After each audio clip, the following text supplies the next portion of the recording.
him that are things you've never seen. Like Saturday, he came back from his injury, and he had like a 70-foot underhanded assist to Miles Bridges that was like a almost like a three-quarter court long assist underhanded.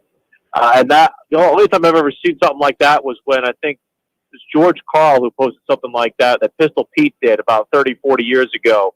He had one last night where he threw the ball about as fast as I've seen a basketball thrown on a basketball court, a diagonal assist from half court down to the paint for a layup by Jalen McDaniels. And, you know, he also has the offensive numbers to boot in terms of the shooting numbers. He had a great night in the fourth quarter last night, 11 points of his 24 that helped the Hornets beat a downtrodden Pistons team and a win that they really needed here down the stretch. They try to fight and get into this play-in round of the NBA playoffs. But the reason I feel like I need to kind of stand up for him a little bit is because there are a lot of people who feel like because Anthony Edwards has played more representative amount of the season that he should be the guy. Look, Anthony Edwards is going to be a fantastic NBA player, provided that he gets out of that hellhole that is Minnesota. But the fact of the matter is, LaMelo Ball is not only doing the darn thing, he has what it takes to get this team over the hump, and he's the reason why they are going to the postseason. He has been a direct impact player on their winning in Charlotte, and if he ends up playing the rest of the season without impediment, he will have played 70% of the season. I think that's more than enough to get him Rookie of the Year honors. We'll have to see how that works out. Just an interesting situation up there because for so long the Hornets have been kind of just blah, but they finally seem like they have a piece that they can build around. So we'll see how that works out there for the Hornets. Of course, Will Pelagic from WFNZ up in Charlotte. We appreciate him joining us today. And I got to talk to you about the Panthers draft. You know, the first defensive player taken, J.C. Horn from South Carolina. Some Panthers fans not happy with that. Well, what's the vibe up in Charlotte with the fans that are there? You know, I feel like a lot of that Fields conversation is a very vocal minority. I feel like that's kind of what it is. I feel like most Panther fans see the plan that Scott Fitterer and Matt Rule have put in place. And I'll hearken to something that was said to us by Josh Klein of the Riot Report on one of our shows earlier today, where he said, you know, this almost feels like this should have been the way the Panthers went in Matt Rule's first year. Instead of having, you know, Marty Herney at the helm, they should have had a rookie GM kind of come in with him and build in this manner, because they set a record, or at least tied a record in franchise history for the most amount of picks they had in a single draft with 11.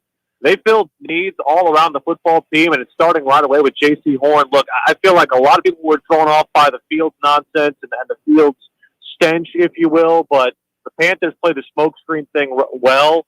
They didn't get an offer that was representative of the kind of offer that the Chicago Bears had to move up to where the Giants were at 11 to get Justin Fields at that spot.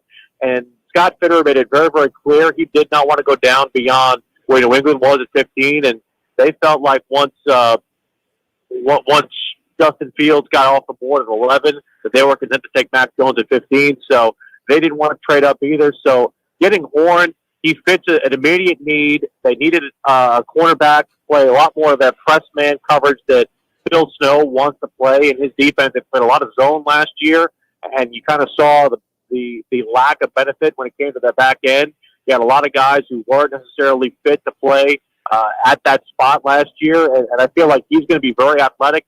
He's a big, rangy corner, which fits the profile of guys that they want. I love the J.C. Horn pick. What did you think of the Cincinnati Bengals taking Jamar Chase? I thought that they had a chance to get Penei Sewell. I thought that was the much safer pick, and Joe Burrow can be a great quarterback, but he's got to be able to be protected. I really wasn't buying the Jamar Chase pick. It wasn't a surprise to me, Rob, because if you know the history of that organization, they aren't exactly the team that does the most logical thing from here on out. I felt like the Sewell pick was a slam dunk one for them because Joe Burrow got battered and bruised to the point where he basically lost the last half of his season due to injury. And I thought that they would go out and try to protect him, but instead they get a playmaking wide receiver. And not that they didn't need something like that, but the bust rate on wide receivers in the first round is higher than any position in the entire draft. So to me, I felt like Sewell is somebody who really should have been the guy that went there for them. And you saw how quickly Detroit picked. I mean, Detroit, I felt like, made one of the soonest picks in the entire top 10 of the first round. They ran the card in once they saw that Sewell was still on the board. So an organization also that doesn't necessarily have the best history behind them, they themselves, Detroit, ended up being the beneficiary. But yeah, I don't know why Cincinnati didn't take Penei Sewell there at all.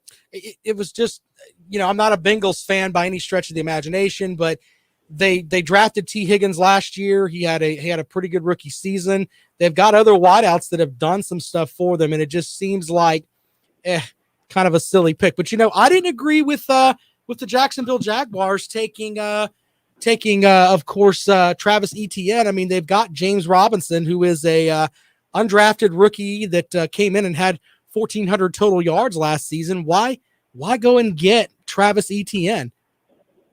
I think it was a lot of comfort when it came to Etienne, and felt like if they didn't get him there, then he wouldn't have been available at any other part of the second round. It felt like the run was going to come on running backs at that point, especially with Najee Harris and things of that nature. So they wanted to at least have a real running threat. And while the other spot on the team that might have been helped would have been maybe the offensive line, you really saw a lot of those first-tier offensive linemen off the board by that time. Darisaw had been gone by that time. Slater had been gone by that time as well. And really, you weren't getting into that next tier until maybe around 30, 35 overall in the draft. So, the ETN pick, I actually like it a little bit more than you would, Rob, just because I feel like the familiarity will be there with Trevor and Travis. I know that you mentioned James Robinson's there, but I feel like so much of the way these teams are building now, it's all about weaponry, and you can't have enough weaponry on the field. And for a guy like Trevor, who's going into a situation where I still don't know if they're ready to win it right away, I feel like that they're maybe at best still the second or third best team in that division behind Indianapolis. It's still going to take some time to get some comfortability, and the best thing to at least speed that up is to go with a guy he already has a familiarity with, and that's ETN. Do you think that if you were a GM that you would draft a running back in the first round? Because the average running back life is 3 years. I mean, Todd Gurley is looked at as like, just people talk about him like he's 50, but he's 27. You get what I'm saying? It's just like drafting a running back in the first round to me is just lunacy, because especially when you can get an offensive lineman. But if you were GM Pelagic, would you draft a running back like that? It would depend on where I was in the first round, honestly, Rob. I feel like in the top 20, it doesn't make any sense unless we're talking like a generational, Saquon Barkley type guy. And even Saquon is a guy who, we saw him go on the shelf last year with the ACL. That's the only reason I would ever think about it, or even like a Christian McCaffrey type player, somebody who is a dual threat guy running and catching the football, somebody who's kind of more of a unicorn like body build. But I have no problem with the spot there. And you've heard Scott Fitterer, the Panther GM, talk about this. Once you get to around 20, that the type of player you get at that level of draft is really not a differentiable one to what you get at the top of the second round. And I feel like that's part of the reason why they felt comfortable using that pick, because they already used their first round pick, their opening pick, obviously, on the future of their team and Trevor Lawrence. They felt like that second pick was kind of house money. So if they felt that ETN was best on their board at that time, and going into the comfort level that he had, like I said before with Trevor, I feel like it was very much a house money pick for Jacksonville. And I don't mind it if it comes in the 20s or 30s, because I feel like the players all in that range are very much the same. Did you have a team that stood out for you that you said, you know what, I really like everything they did with their draft?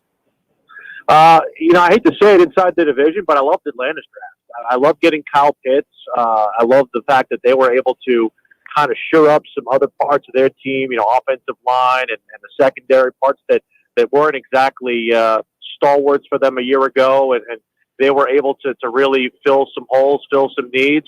I also felt like, a team that I grew up liking, and quite honestly, I'm somewhat divorced from now, because they seem to defy logic and all reason.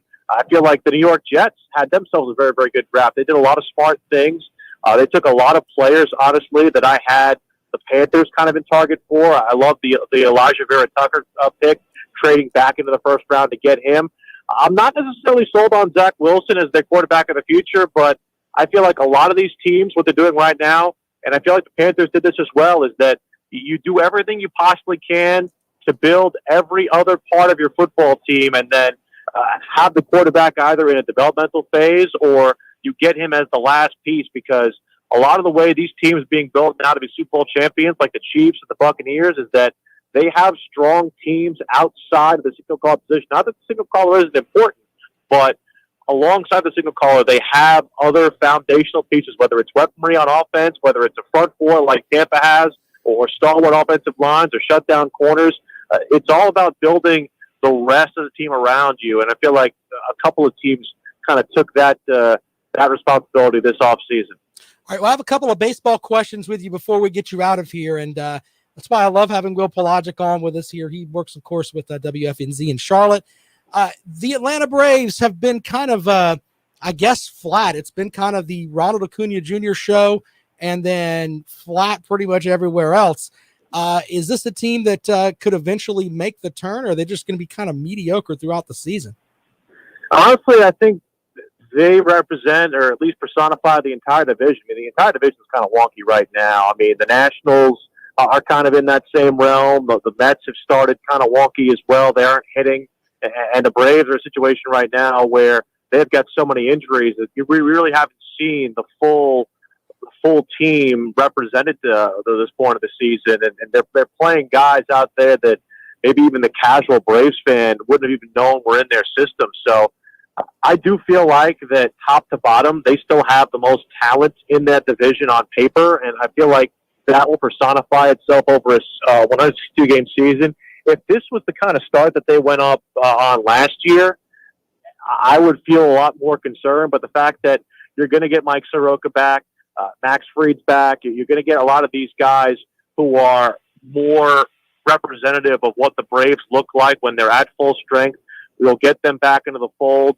I feel like a lot of these hitters who have track records that go far beyond what their present status is, that will rectify itself. You know, baseball is so much of a game of overcorrection and turning itself into the law of averages.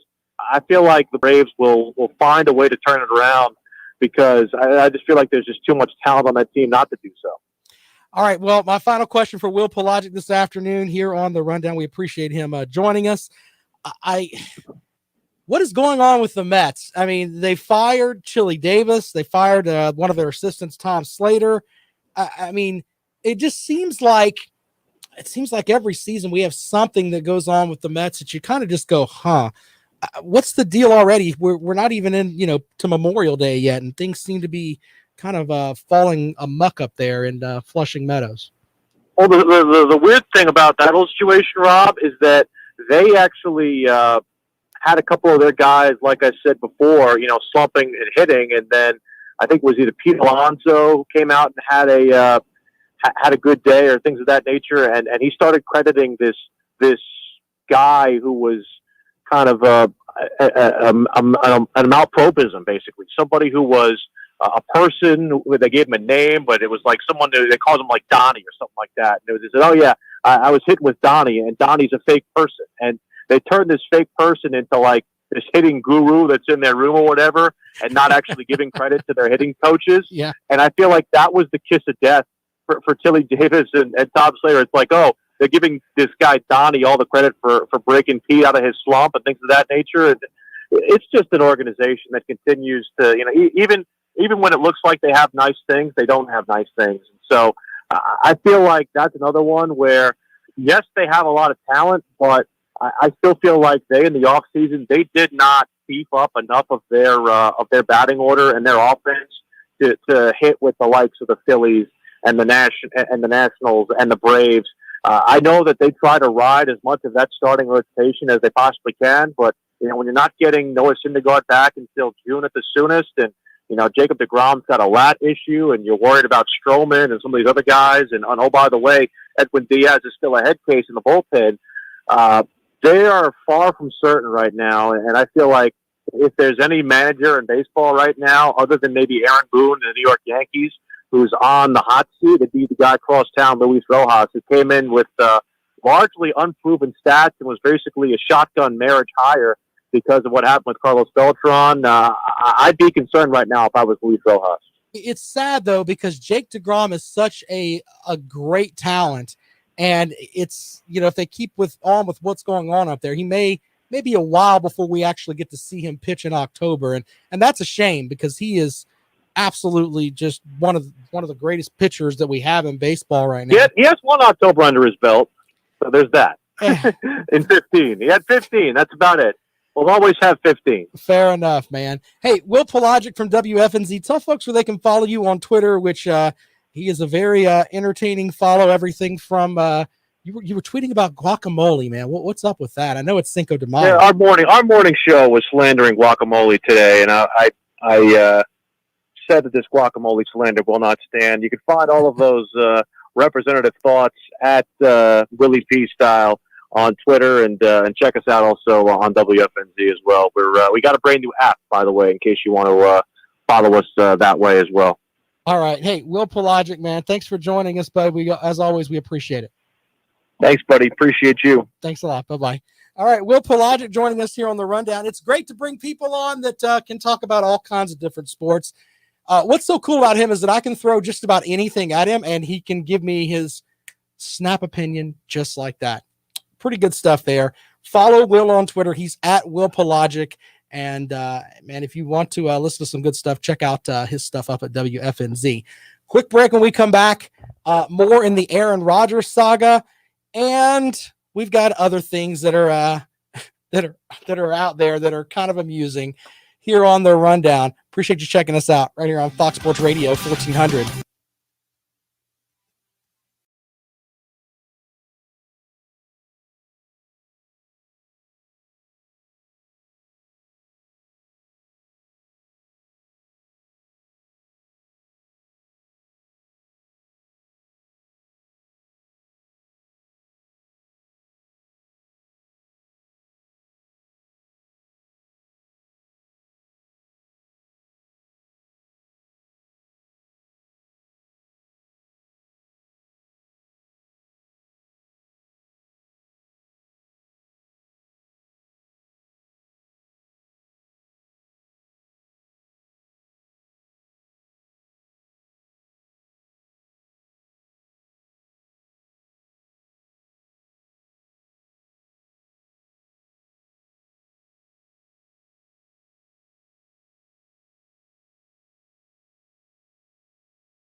There we go. I was saying I was looking for a Tennessee podcast that doesn't have a Tennessee, that doesn't have like this huge slant. You guys should be able to hear me now. So there you go. Sorry about that. My soundboard for some reason stopped feeding. I don't get that. I've got to get that into my engineer and have him look at it. Anyway, it should be better now.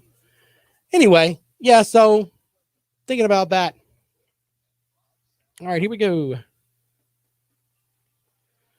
Welcome back to the Rundown on Fox Sports Radio 1400 around the world on the iHeartRadio app. My name is Rob Sanders. Thanks for joining us today. Special thanks to Will Pelagic for joining us on the show as he brought his vast knowledge, including everything from how he liked the Carolina Panthers pick with J.C. Horn. We agreed that the Cincinnati Bengals are reaching with Jamar Chase. Although the LSU fans love that, man. Ooh-wee. Man, they're so happy. They're buying their Bengals Super Bowl tickets, man.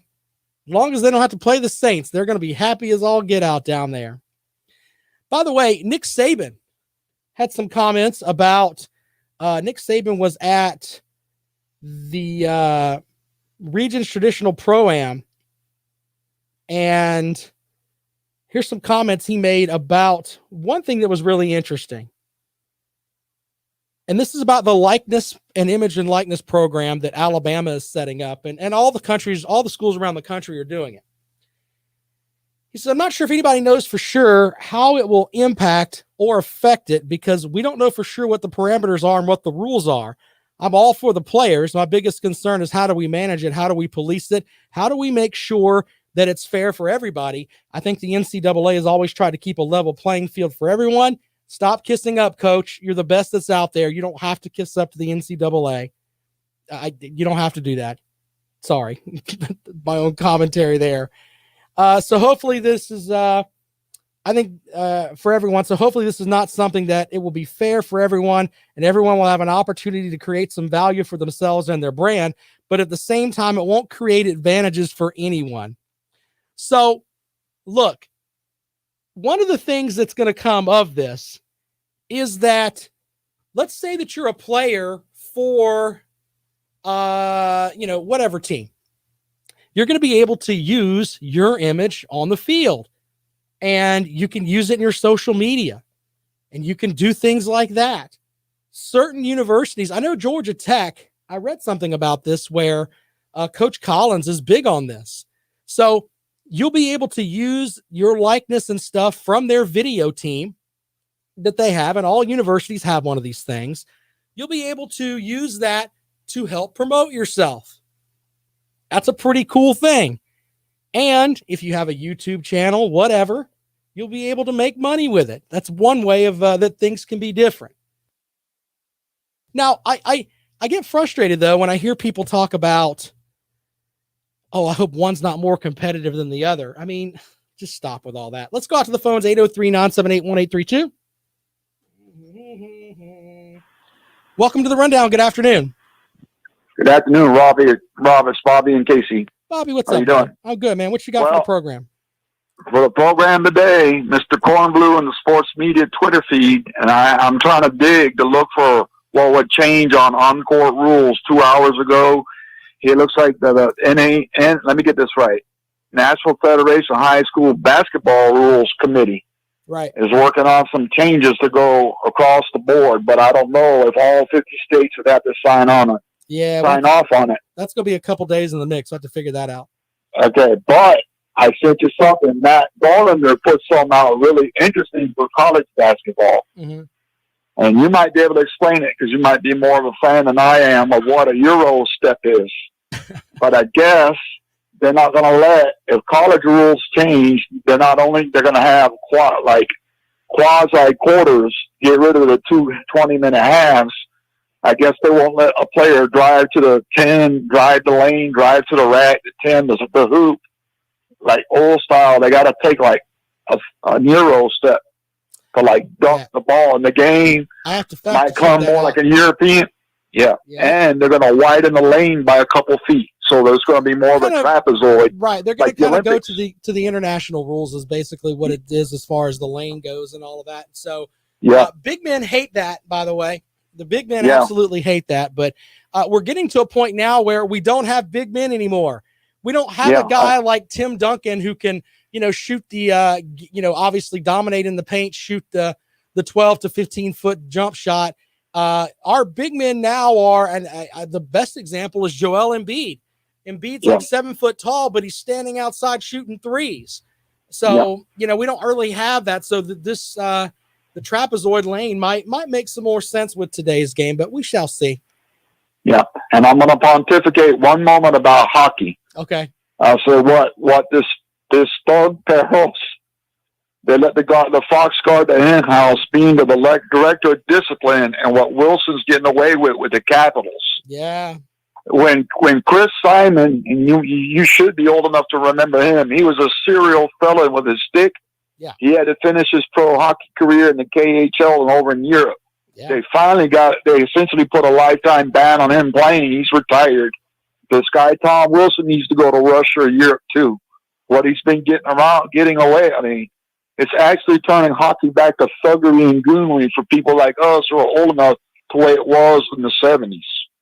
I just want it to be like Slapshot with I'm sure you've seen Slapshot with Paul Newman. That's what I want. Yes, absolutely. I wanted to stay the international style, the way it became when the Soviets came over here and beat everybody's butt, where it's not fighting and clutching, it's wide open skating. The beauty of the game, the scoring is there and the games have flow and they finish on time because I'm older and I can't stay up that late at night anymore.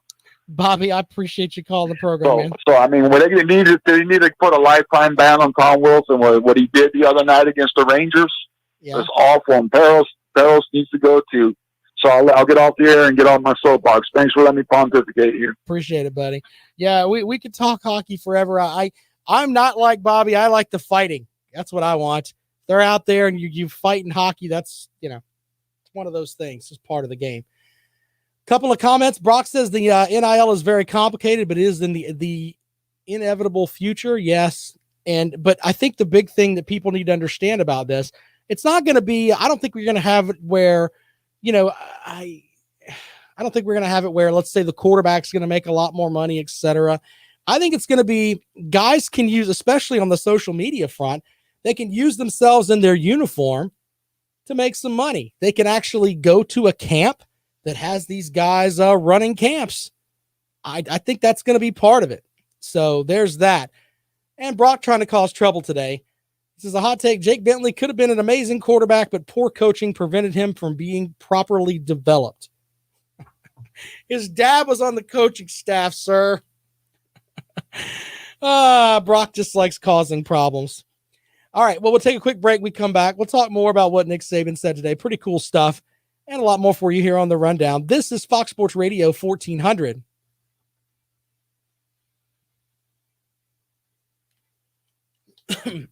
You're hilarious over there, buddy.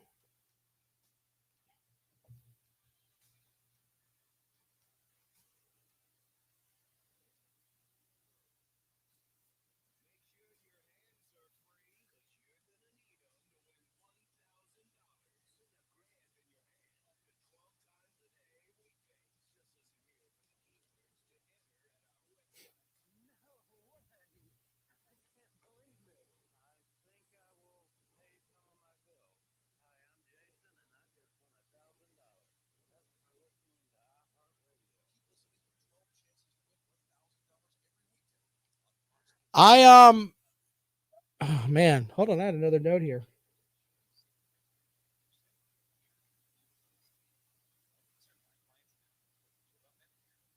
It's so weird to hear like Power 5 programs talking about we hope the NIL is favorable to everyone. Do you really is that what you really want? Stop it. I get so frustrated with all that. Yes, we want it to be favorable to everyone. Gosh. What a mess.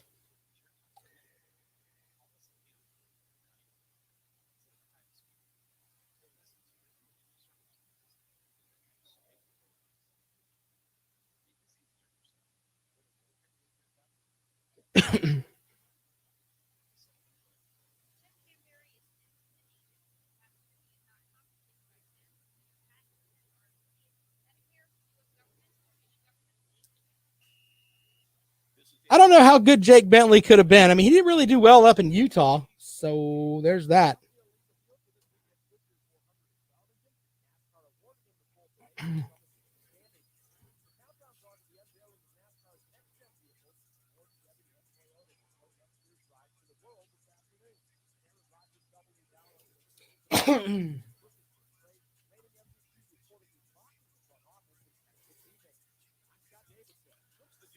Oh, goodness. Hopefully we don't get rained on hard today, man. My grass is doing well, but ugh, it's kind of crazy right now.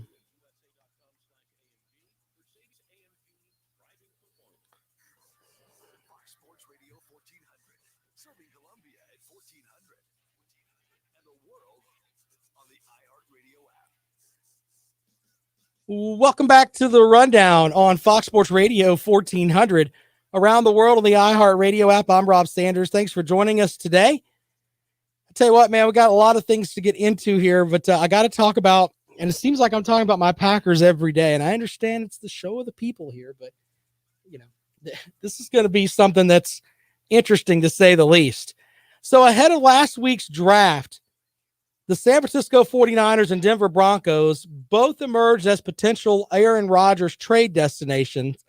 Now, let's make sure we put this out there. Green Bay does not want to trade Aaron Rodgers. Aaron Rodgers is acting like a baby right now, a big giant baby that's an MVP quarterback.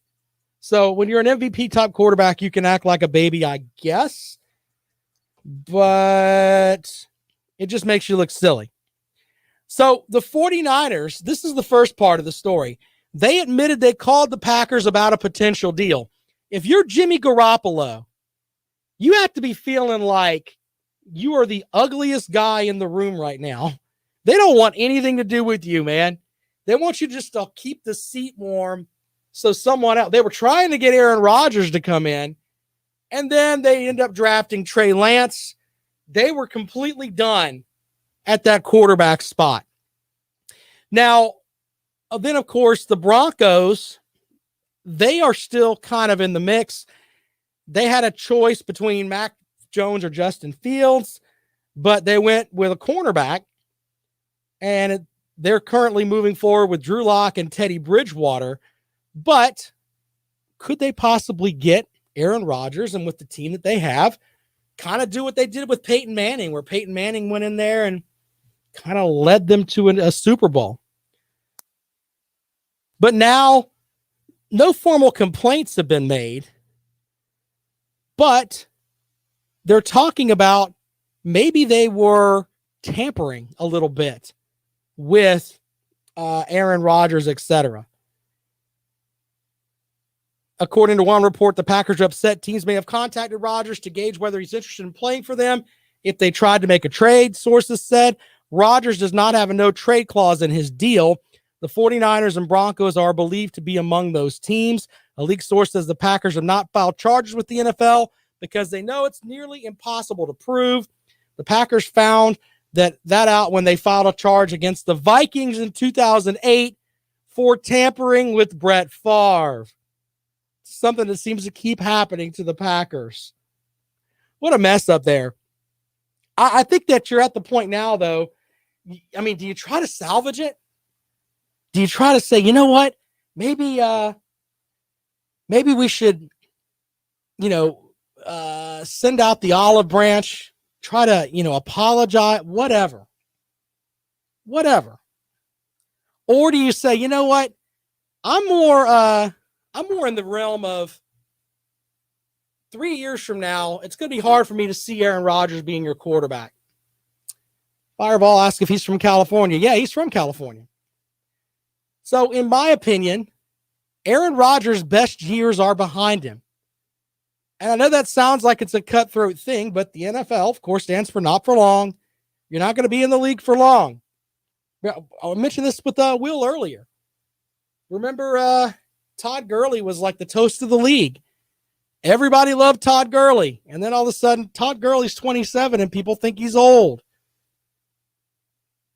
Remember, Aaron Rodgers is 37. So his best part of his career is behind him right now. And to sit here and think, okay, this guy's going to be our quarterback for a long time down the road, that's just not really true. It's not. So if I'm Green Bay, I would try to extend an olive branch, see if there's something we can do. And if not, okay, we're going to trade him. Get him out of here. It's going to kill the locker room. You've still got some players that are there. But understand, when you trade him somewhere else, he has a no-trade clause in his contract. Whatever team that he goes to, they're taking on all of his money, etc. You're not dealing with any of that. And I would try to get draft picks for next year or the best set of stuff that you can get. I don't believe in the whole theory of, hey, you know what? We're going to do our best to keep you here regardless of what you think. If a guy doesn't want to be there, it's going to be a cancer. James with a good comment online. Quarterbacks last longer than running backs. I agree, sir, but he's 37. He's 37 years old. That's kind of long in the tooth. Really is. So open up the phones to that. Should Green Bay try to keep him or trade him? I'm in the camp of trade him. I think that's kind of the best way to go there for the Packers. And once again, if you don't want to be there, we can figure something out. That's kind of the way that it should be. 803-978-1832, 803-978-1832 is the number to call if you'd like to join us here on the Rundown.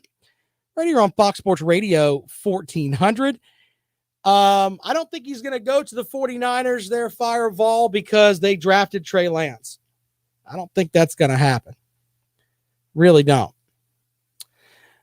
Going through some of the stuff that I came across on Twitter today, Tony Barnhart tweeted out his projected SEC West finish in 2021. These are always cool to look at.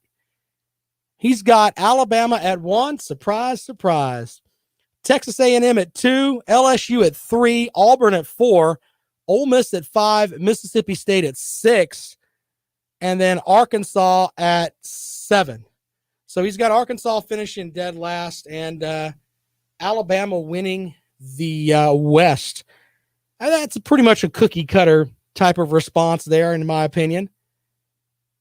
Would anybody be surprised, though, if Mississippi State finished a little bit better or if Ole Miss finished a little bit better?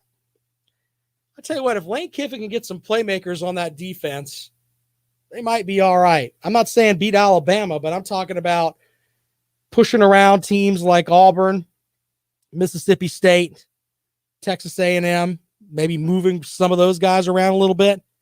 I don't know. We'll see. Kind of interesting, though, when one of the national folks puts that out there. Kind of makes you think a little bit.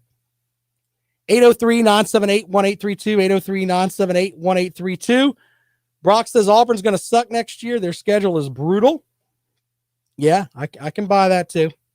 I can buy that, too. Out to the phones we go. Welcome into the Rundown. Good afternoon. Rob, it's Bobby and Casey again. I'm going to double dip real quick. It's just on Twitter as of a minute ago. WFAN's reporting JD, John Davidson, is out of the Rangers, and so is their general manager, Jeff Gordon. All right, buddy. I appreciate it. That's hot off the press. Rangers fired President John, the former goaltender in the 70s, and the GM. So, I mean, that probably had nothing to do with the incident the other night. Right. But they're not winning enough in that town they have to go to. But any hockey fans out there are interested. So, take care. Thanks, buddy. Have a good day again. Thanks for letting me come on. Yeah, buddy. All right, let's go back out to the phones. Welcome into the Rundown. Good afternoon. Rob, Megan. Megan, what's up, brother? Hey, man, I'm starting to get a little bit worried here. I'm not ripping your Georgia Bulldogs. Why are you calling to wreak havoc with me today, man? Well, number one, that concerns me that you're not. I don't know. I think you're slipping there. I'm trying, brother. But, what you got for the show? Well, number two, we're starting to agree on some things. I don't like that either. I don't know. I mean, if you listen long enough, you're going to get smarter, sir. That's just the way the program works. Anyway, what you got? What are you talking about? The Tony Barnhart, his rankings there. I couldn't agree more about Ole Miss. They're a sneaky team this year, if you ask me. That quarterback they got is an absolute player. Matt He Corral. really is. Yeah, I mean he's solid. He really is. Yeah. I don't know about character-wise, but on the field, he's a great quarterback. Character doesn't matter to Lane Kiffin. Come on now. No. Can you throw the ball from here to there, sir? That's all he cares about. That's true. And as far as Aaron Rodgers, do you think the fact that he kind of watched Brady do what he did this year might have something to do with his attitude? You know, I think that might have something to do with it, but I think to be honest with you, he's just upset that they drafted Love and like they basically put his replacement behind him. I think that's the thing that bothers him the most, and I think when you're a quarterback at that level, it's just such an ego-driven thing, and he's just one of those guys. I think that really hurt his feelings that they're going to have his backup. That's eventually going to replace him if that's the way that it ends up going for the Packers. I think that really bothers him. Some people say, hey, he wants to win a Super Bowl. Look, the Packers were in the playoffs last year. They lost to the Super Bowl champion at home. It wasn't an issue of the Packers don't have talent. They have enough talent to get there. So it's not like, they're a team that's, just terrible. So it's not an issue of that in my opinion. I think it's just, he doesn't like the fact that Love is there. I think that's what it boils down to. Yeah, and I think his age has something to do with his attitude because he knows, hey, it's now or never if I'm ever going to do this. He's again. been screwed up since the Danica Patrick thing. Danica Patrick did something to him. He started acting weird. No, I'm dead serious. If you go back and look, a lot of his weirdness started when he was dating Danica Patrick. They split up, and I thought he was going to be fine. And then, of course, he marries some other lady. I'm just saying Danica Patrick did something to Aaron Rodgers. He was dating Mila Kunis at one point. I mean, the guy had some of the most beautiful women ever. All of a sudden, he starts dating Danica Patrick, and now he's losing his mind with a backup quarterback that's from Utah State. You've won 3 MVPs, dude. What's wrong with you? Maybe Danica's got a little bit of that Kardashian in her. Every guy they date winds up going off the deep end at some point. I don't know. She's a ruiner. That's what she is. Yeah. All right. All right. That's all I got for you, man. Appreciate it, buddy. Thank you. We'll see. All right. Well, we're going to take a quick break. When we come back, we'll wrap up this edition of The Rundown right here on Fox Sports Radio 1400. Have you seen Danica Patrick?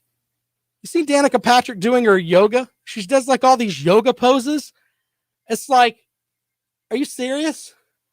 I mean, we could see your lady bits. Stop doing that.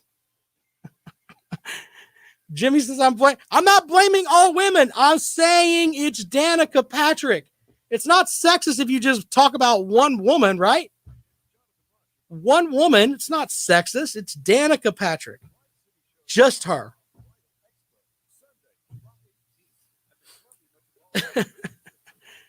I agree with Brock about Auburn.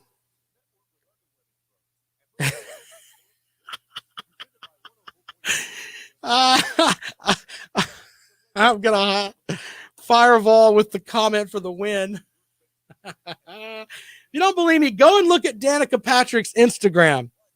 She's got like all these posts and stuff where she's like in these weird like yoga poses. And I'm like, what are you doing? What are you doing? I don't get it. It's pretty funny when you really stop and think about it. The things that amuse me, right? The things that absolutely amuse me.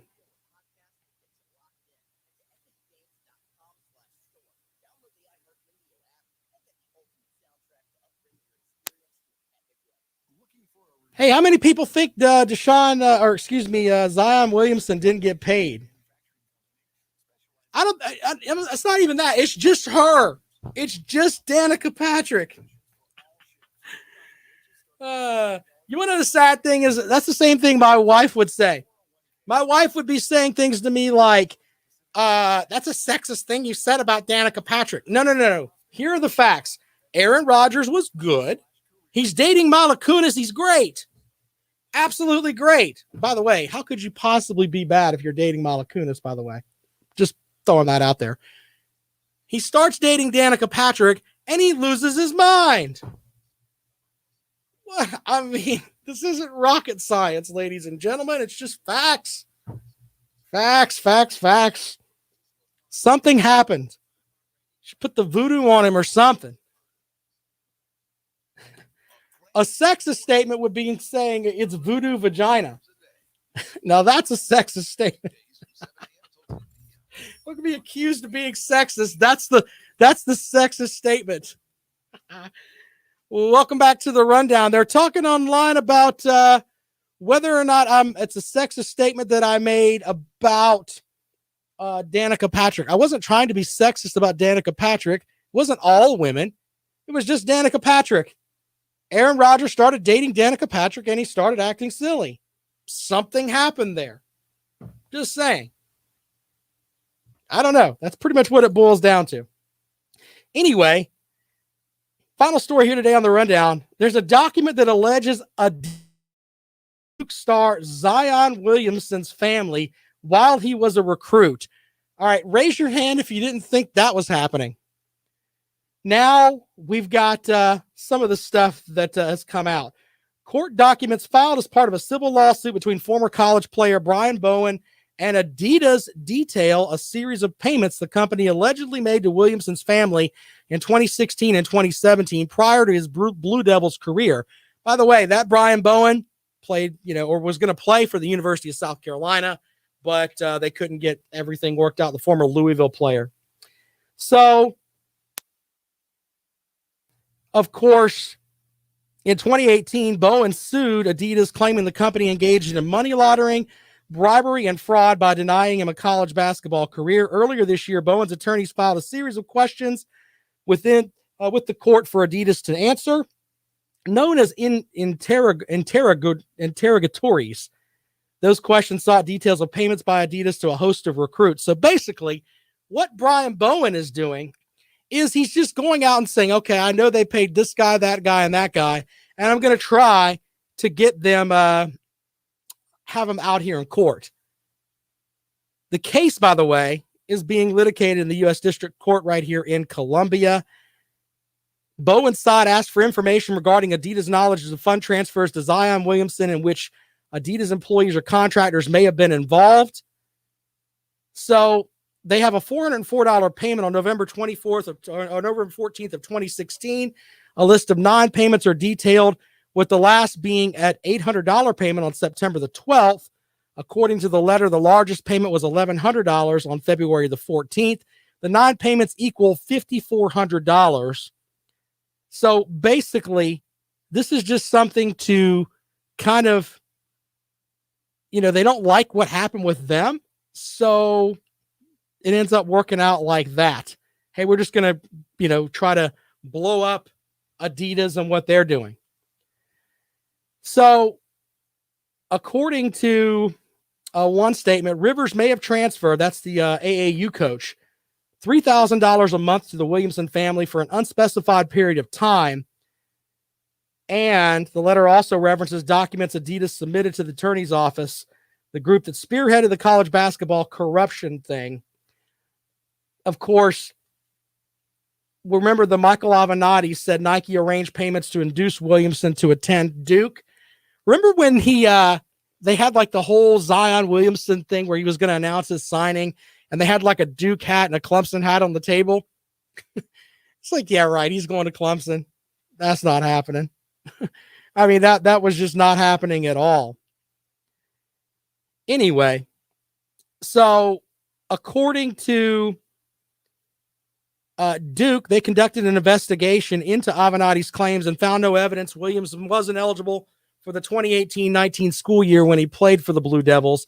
That, in addition to the NCAA Clearinghouse's deep dive into Williamson's finances in 2018 prior to declaring him eligible to play college basketball. I don't think that Duke's going to have any problems with it. I don't. I don't think that I think it's just going to be more along the lines of we'll finally be seeing what's happening out there. Now, and Duke's going to have them, and I think it'll end up being Duke didn't know. I think that's kind of the way things are. Yeah, these guys will get money, but we really don't know about it, or you really can't prove that we know about it. That's kind of the big thing. But either way, college basketball and, I mean, college football, I mean, pretty much name your sport. It is corrupt when it comes to this recruiting. There's stuff, and, you know, the crazy thing is that people know. I mean, you drive around and you know that. I mean, it's hard to figure it out, and it's hard to have the paper trail that's there. But the reality is that, and with the new likeness stuff that's coming out, I don't know if that's going to make it worse or make it better. I don't know. But there's money that's flowed to a lot of these kids. And that's what they are. They're just kids. And to be honest, they don't know any better. A lot of times it's their parents or their mentors or whatever that are guiding them. And they're getting the money. A lot of times the kids don't. That's what's truly sad. So we'll be following that case, of course, being heard right here in Columbia. So, yeah, it's just silly, man. It's just silly. And, you know, I've heard from guys that have been down in 5 points and they'll see football players and up at Clemson too. I mean, in any college town, how do you get that much money, you know, for cars and stuff like that? How does that happen? Is it magic? What is it? We don't know. I know people are going to be like, Rob, you should shut up about that. And I don't know. That's the problem. But I'd like to know. Wouldn't you like to know what goes into it? Just saying. If we want it to be fair, then we should know what's going on. The sad thing is that you can't really tell anything because you can't really, you know, figure out somebody just shows up and drops money in cash. You don't know. You just don't know. It's a mess either way. All right.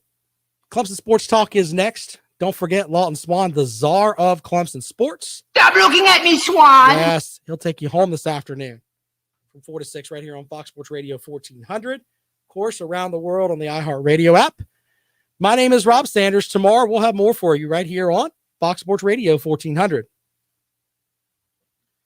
Yeah, I just get tired of people. Brock, stop it. I mean, stop it.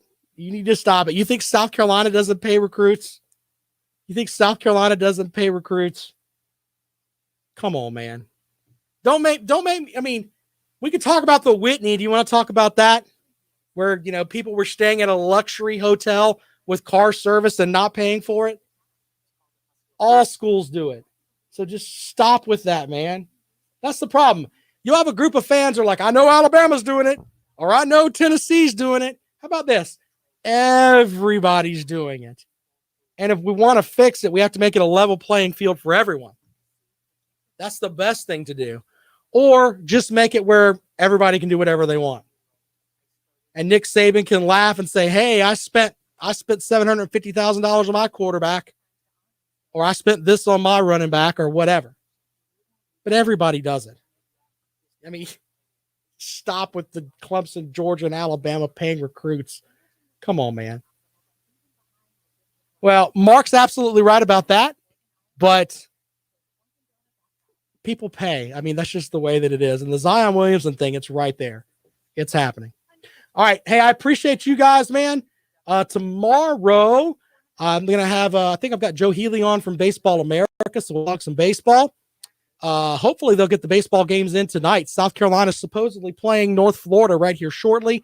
Clemson's welcoming in USC Upstate. So we'll figure out how that goes.